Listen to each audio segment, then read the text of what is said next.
ये जेडकेटी कंपनी की eco series model है ये। आज हम इसके वायरिंग डायग्राम और कॉन्फ़िगरेशन के बारे में समझेंगे कि किस तरीके से हम लोग इससे ईएम लॉक को ऑपरेट कर सकते हैं या फिर इसके साथ में किस तरीके से डोरबेल इसके साथ में हम कनेक्ट कर सकते हैं और स्विच वगैरह के कनेक्शन किस तरीके से रहेंगे। यहाँ पर एक कनेक्टर लगा हुआ है जिसमें 12 पॉइंट हैं, इनमें से 12 तारें निकली हुई हैं। इसको हमने एक इसका डायग्राम बना लिया है जिससे हम इसको ईजिली समझ सकते हैं। ये जो वायरिंग डायग्राम है या फिर कॉन्फ़िगरेशन का ये जो भी है मैटर, इसकी पीडीएफ मैं आपको डिस्क्रिप्शन में दे दूंगा। वहाँ से उस लिंक पे क्लिक करके आप इसकी पीडीएफ निकाल सकते हैं, पीडीएफ का प्रिंट आउट ले सकते हैं। हमने यहाँ पर ये सारे कनेक्शन कर लिए हैं। किस तरीके से कनेक्शन किए हैं वो मैं आपको इस डायग्राम की मदद से समझाता हूँ। ये ऊपर इसका वायरिंग डायग्राम है। सबसे पहले वाली जो रेड कलर की तार है, इसके अंदर सबसे पहले वाली जो रेड कलर की तार है वो आपकी 12 वोल्ट है, 12 वोल्ट की तार है। इसके बाद सेकंड नंबर पे जो वायर है वो ब्लैक कलर की है, ब्लैक कलर की जो वायर है वो ग्राउंड है। इसके बाद ग्रे कलर की वायर है जो एग्जिट है। फिर इसके बाद फोर्थ जो वायर है वो भी ग्राउंड है। इसमें पाँचवें नंबर पे जो तार है वो वाइट कलर की है जो सेंसर के लिए है। इसके बाद इसमें जो ब्लू कलर की वायर है वो एनो कॉन्टैक्ट के लिए है वो। इसके बाद रेड कलर की तार जो है वो कॉमन है, यानी कि वो वायर हम लोगों को रेड कलर की जो 12 वोल्ट की तार है उसी से कनेक्ट करके रखनी है। ये दोनों आपस में कॉमन वायर रहेगी। ये डायग्राम भी हमने समझाया हुआ है कि ये कॉमन ये आपस में कनेक्ट रहेगी। इसके बाद जो हमारी येलो कलर की तार है वो है आपकी एनसी कॉन्टैक्ट के लिए। इसके बाद ऑरेंज कलर की तार है वो AL माइनस है और ग्रीन कलर की तार AL प्लस है। इसके बाद जो आपकी बैंगनी कलर की जो तार है वो बेल का नेगेटिव है, नेगेटिव पॉइंट है बेल अगर आपको कनेक्ट करनी है इसमें। और एक इसके अंदर जो वायर है ब्राउन कलर की वो वायर है आपका बेल पॉजिटिव। तो ये सारा का सारा ये वायरिंग डायग्राम है। अब हम लोगों को सिर्फ 12 वोल्ट और ग्राउंड जो ऊपर ये पहली दो तारें हैं रेड एंड ब्लैक, इसके अंदर हम लोगों को 12 वोल्ट 2 एम्पियर 3 एम्पियर का अडेप्टर एक कनेक्ट करना है। माइनस को माइनस में लगाना है, प्लस को प्लस में लगाना है, यानी कि पावर वाला पॉइंट रेड से जोड़ेंगे और माइनस ग्राउंड वाला पॉइंट जो है हम वो ब्लैक वाली तार में जोड़ेंगे। इसके साथ में अगर हमें एग्जिट स्विच यूज़ करना है तो एक तार हम लोग ग्राउंड से पैरेलल कनेक्ट कर लेंगे और दूसरी तार हम एग्जिट वाला जो पॉइंट तीसरे नंबर पे जो हमने बताया ग्रे कलर का जो तार है उससे कनेक्ट कर लेंगे। तो ये एग्जिट स्विच का काम करेगा। इसके बाद अगर हमें इसमें बेल लगानी है तो बेल के अंदर 4 कलर दिए हुए हैं, ग्रीन येलो। बेल के अंदर आप देख सकते हैं ये बेल है और इस बेल के अंदर ये 4 कलर दिए हुए हैं, red, black, yellow and green.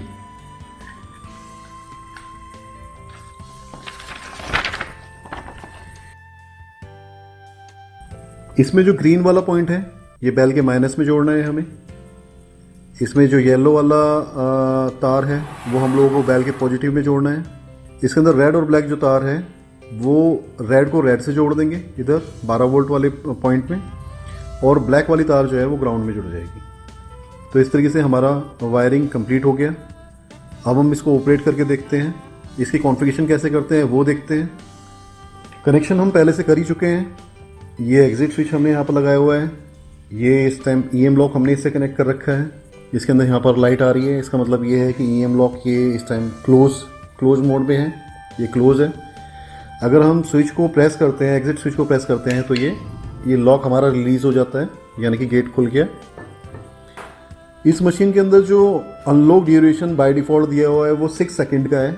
अगर उसे हमें कम ज़्यादा करना है तो भी इसके अंदर कॉन्फ़िगरेशन हम लोग कर सकते हैं, लेकिन 6 सेकंड सुटेबल है, मतलब उससे ज़्यादा की या कम की ज़रूरत भी नहीं पड़ती है।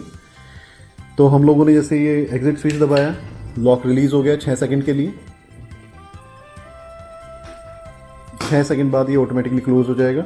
डोर जब वापस आएगा तो ऑटोमेटिकली उससे क्लोज़ हो जाएगा। ये हमने इससे डोरबेल भी कनेक्ट करी हुई है। ये डोरबेल है, 12 वोल्ट की डोरबेल है ये। इसके अंदर कोई सेल नहीं डलता है, डायरेक्ट पावर इसको हम लोग किसी मशीन से दे रहे हैं। अगर हम यहाँ से बेल प्रेस करते हैं, बेल का यहाँ पर निशान बना हुआ है, बेल प्रेस करते हैं तो ये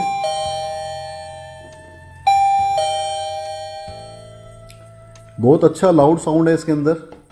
तो हमें ज़रूरत नहीं पड़ती किसी और डिवाइस को हम लोग इससे कनेक्ट करें, ये ओके है। ये कॉन्फ़िगरेशन हम लोग समझते हैं कि किस तरीके से कॉन्फ़िगर करना है हमें। कोई भी कॉन्फ़िगरेशन इसमें करने के लिए हमें सबसे पहले एडमिन रजिस्टर करना पड़ेगा इसमें, यानी कि एडमिन की फिंगर के थ्रू ही इसके अंदर हम लोग यूज़र्स बना पाएंगे, या कोई भी RFID कार्ड, पासवर्ड या कुछ भी किसी को डिलीट करना है या फिर कुछ भी करना है तो वो एडमिन के थ्रू ही हो पाएगा। तो सबसे पहले हमें इसके अंदर एडमिन फिंगर को रजिस्टर्ड करना है। एडमिन रजिस्टर्ड करने के लिए इसमें सबसे पहले हम लोगों को प्रेस करना है *#1234, फिर से हैश, फिर फिंगर हमें रजिस्टर करनी है, फिंगर रखनी है हम लोगों को, प्रेस फिंगर करना है। वो फिंगर जो हमें एडमिन बनाना है जिसको, उस फिंगर को हमें 3 टाइम प्रेस करना पड़ेगा और उसके बाद एक लॉन्ग बीप के बाद हम लोगों को स्टार दबा करके एग्जिट करना है। एडमिन सेट करने के लिए जैसा कि मैंने आपको बताया, सबसे पहले स्टार, फिर हैश, फिर 1 2 3 4 हैश, फिर हमें जो फिंगर एडमिन में सेट करनी है वो रखनी है 3 टाइम्स,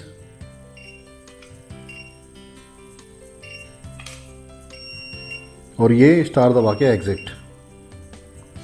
अभी हमारी ये फिंगर एडमिन पर सेट हो चुकी है। अब हम इससे कोई भी यूज़र ऐड कर सकते हैं या RFID कार्ड ऐड कर सकते हैं या फिर कोई भी पासवर्ड इसमें हम लोग बना सकते हैं। अब हमें अगर यूज़र की फिंगर ऐड करवानी है तो इसके लिए स्टार, हैश, फिर प्रेस एडमिन फिंगर, फिर hash, press 4 digit user ID, यानी कि हम 0001 से लेकर के 9999 तक कोई भी ID यूज़ कर सकते हैं। इसके बाद हैश, प्रेस फिंगर 3 टाइम्स, जो भी आपको फिंगर यूज़र की बनानी है उसको 3 टाइम्स आपको फिंगर प्रेस करनी है। उसके बाद स्टार टू एग्जिट। आइए करके देखते हैं इसको। जैसा कि मैं आपको बता चुका हूँ कि यूज़र की फिंगर ऐड करने के लिए हमें क्या करना है, सबसे पहले star, hash, admin finger, long beep के बाद फिर से हैश, इसके बाद 4 डिजिट यूज़र ID हमें बनानी है 0001, इसके बाद फिर से हैश, और हमने अगर ये वाली फिंगर को हमें बनाना है तो इसको 3 टाइम्स लगाना है।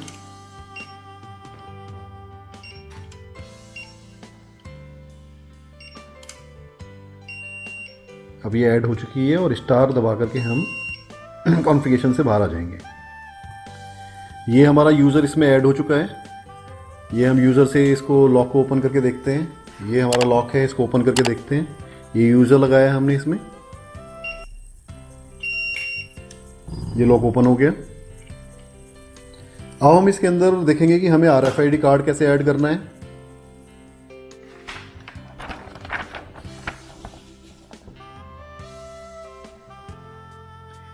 इसी तरीके से अगर हमें कार्ड ऐड करना है तो इसके लिए भी press star, hash, admin finger, इसके बाद फिर से hash, press 4 digit user ID, यानी कि अगर हमें अब RFID कार्ड ऐड करना है तो हम इसको 0001 पे हमने फिंगर ऐड कर लिया है किसी का, तो अब इसको हम 0002 पे रखेंगे। इसके बाद फिर से हैश, स्वाइप कार्ड, जो कार्ड आप उसमें ऐड करना चाहते हैं, और स्टार टू एग्जिट। कॉन्फ़िगरेशन से बाहर आने के लिए स्टार टू एग्जिट। आइए इसे करके देखते हैं। सबसे पहले स्टार, हैश, एडमिन फिंगर, ये लॉन्ग बीप, इसके बाद फिर से हैश, 4 डिजिट यूज़र ID 0002, फिर से हैश। अब ये कार्ड हमें स्वाइप करना है तो ये कार्ड हमने दिखाया, ये कार्ड ऐड हो चुका है। Star to exit. अब इस कार्ड से हम लॉक ओपन करके देखते हैं। ये लॉक ओपन हो गया है।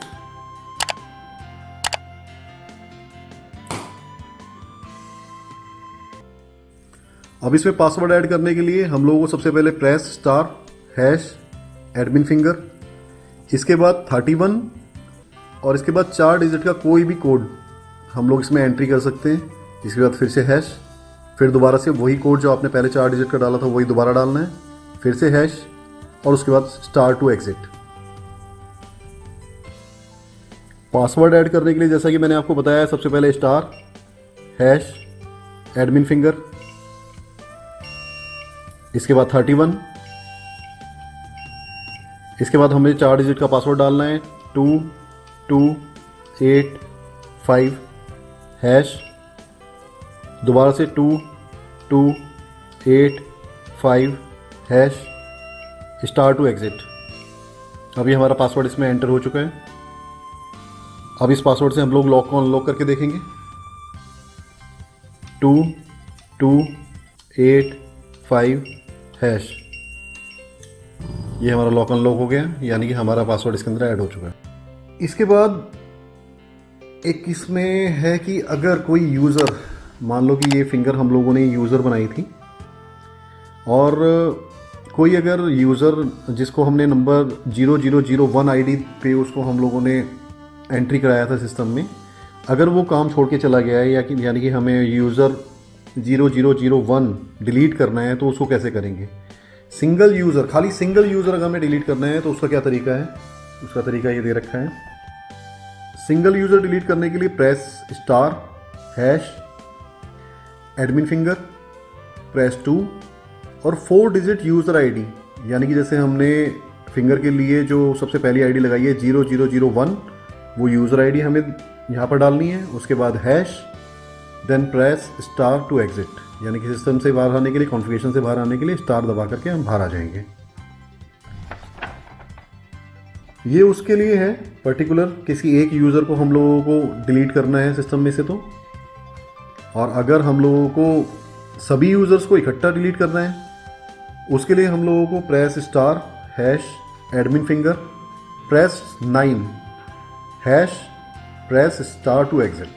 इससे सभी यूज़र्स, जितने भी यूज़र्स आपने बनाए होंगे, वो सभी डिलीट हो जाएंगे। आइए करके देखते हैं इसको। ये वाला फिंगर हम लोगों ने यूज़र आईडी पे 0001 पे रखा था, और ये कार्ड है जो कि हमने 0002 पे रखा था। आइए इनको डिलीट करके देखते हैं। सबसे पहले हम इस कार्ड को डिलीट करते हैं। डिलीट करने के लिए जो मैंने आपको बताया, सिंगल यूज़र को डिलीट करने के लिए star hash admin finger press 2 4 digit user ID. इसकी यूज़र आईडी जो हमने बनाई थी वो बनाई थी 0002 hash then star to exit, यानी कि अब ये कार्ड हमारा इस सिस्टम में से डिलीट हो चुका है। इससे लॉक ओपन नहीं हो रहा है, इसका मतलब ये कार्ड डिलीट हो चुका है।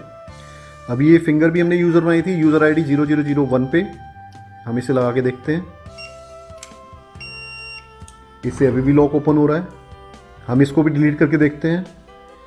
Star hash admin finger press 2 4 digit user ID. इस फिंगर के लिए हमने जो यूज़र आईडी थी वो 0001 थी hash press star to exit. अब हम इस फिंगर को लगा के देखते हैं, ये भी डिलीट हो चुकी है, ये डिलीट हो गई है। इससे भी लॉक ओपन नहीं हो रहा है। तो इस तरीके से हम कोई भी सिंगल यूज़र इसमें से सिस्टम से डिलीट कर सकते हैं।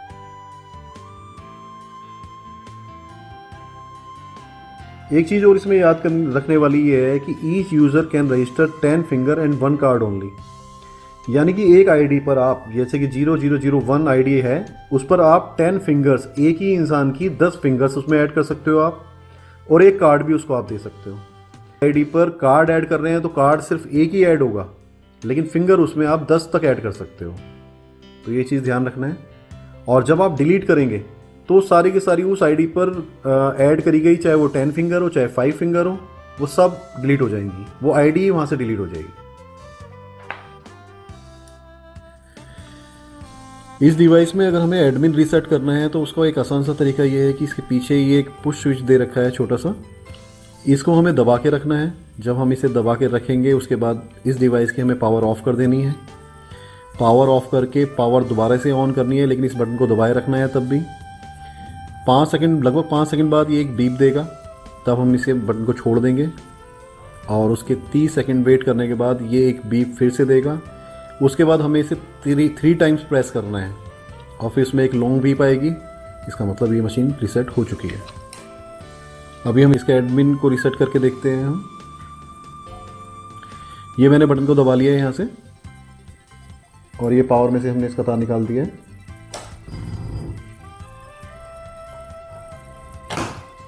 अब इसको दोबारा से मशीन को हमने पावर दे दी है। अब ये बीप के बाद मैंने इसको छोड़ दिया बटन को। 30 सेकंड हमें वेट करना है यहाँ पर। एक बीप आएगी इसमें, तो उसके बाद हमें ये बटन को 3 बार प्रेस करना है।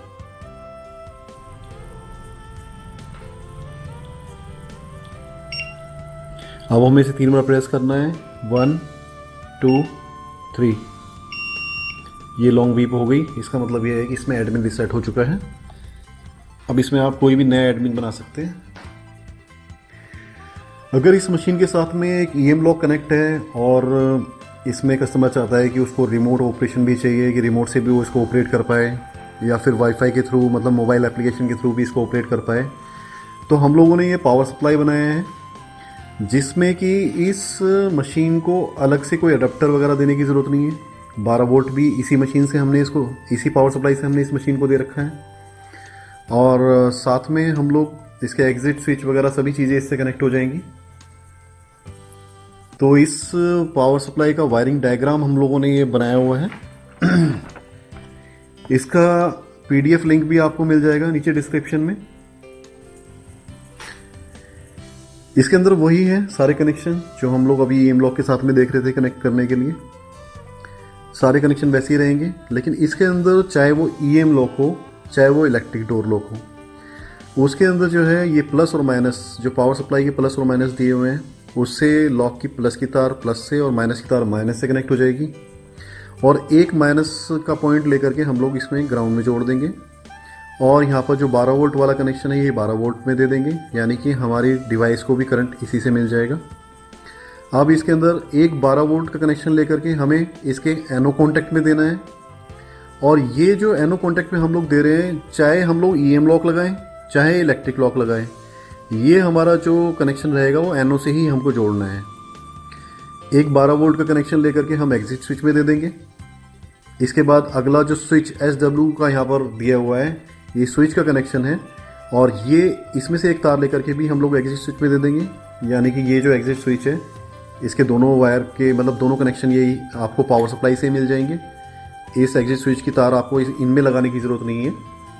इसके बाद एक ग्राउंड का तार लेकर के SW से हम लोगों को लेना है एक तार, SW वाले पॉइंट से हम लोगों को एक तार लेना है और मशीन के ग्राउंड में लगा देना है। ये हमारा सारा मतलब कनेक्शन हो चुका है पावर सप्लाई के साथ में। और बैल के कनेक्शन सेम वैसे ही रहेंगे जैसे पीछे हम लोगों ने EM लॉक के साथ में कनेक्ट किया था। इसमें हम लोगों को कोई भी चेंज नहीं करना है। ग्रीन वाला जो तार है वो बैल की माइनस में लगेगा, यानी कि मशीन की माइनस में लगेगा, और येलो वाला तार प्लस में लगेगा, और रेड और ब्लैक के अंदर हम पावर दे देंगे।